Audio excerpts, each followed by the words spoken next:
Hujan deras dengan intensitas tinggi disertai angin dari malam sampai dini hari mengakibatkan ruang di kelas pesantren Baitur Rahman di Kota Cilegon roboh. Pesantren Baitur Rahman diketahui berada di lingkungan Dukuh RT 08 RW 03, Kelurahan Banjarnegara, Kecamatan Ciwandan, Kota Cilegon. Pada korban jiwa dalam kejadian ini namun menimbulkan kerugian material hingga puluhan juta rupiah. Itu informasinya akan disampaikan oleh rekan wartawan Tribun Banten, Hairul Ma'arif yang kini sudah bergabung bersama kami. Halo Hairul. Halo rekan Dea. Hairul, bagaimana dengan kondisi terkini dari sekolah dan kegiatan KBM di sana bagaimana setelah ruangan kelas pesantren tersebut roboh? Ya, baik, terima kasih Dea.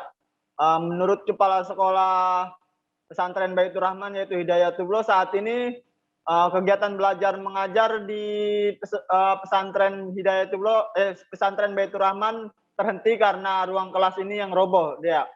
Saat ini masyarakat sekitar dibantu para siswa sedang melakukan kerja bakti bersama untuk memperbaiki dan membersihkan puing-puing reruntuhan yang ada di lokasi. Begitu Dea. Baik, informasinya tadi pihak pesantren merugi hingga puluhan juta rupiah. Berapa lebih detailnya total kerugian yang dialami?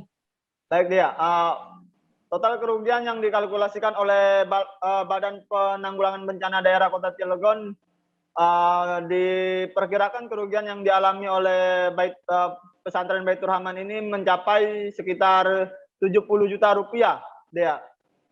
Oke, lalu terkait kejadian ini, apakah ada pihak yang memberikan bantuan untuk pihak pesantren, Hairul? Ya, baik, terima kasih Dea. Untuk saat ini bantuan sudah ada dari Forum Komunikasi Guru Dinia Takmilia yaitu berupa 5.000 bata, dan dari Kecamatan Ciwandan juga tadi melalui Agus Iryadi, camatnya sudah meninjau ke lokasi untuk memberikan bantuan tenaga dan material. Selain itu, Kemenak Cilegon juga berencana akan memberikan bantuan berupa semen sekitar 50 sak. Begitu rekan Dea. Baik, terima kasih rekan wartawan Tribun Banten, Hairul Ma'arif untuk laporannya. Selamat kembali bertugas. Jangan lupa subscribe, share, komen, dan like ya.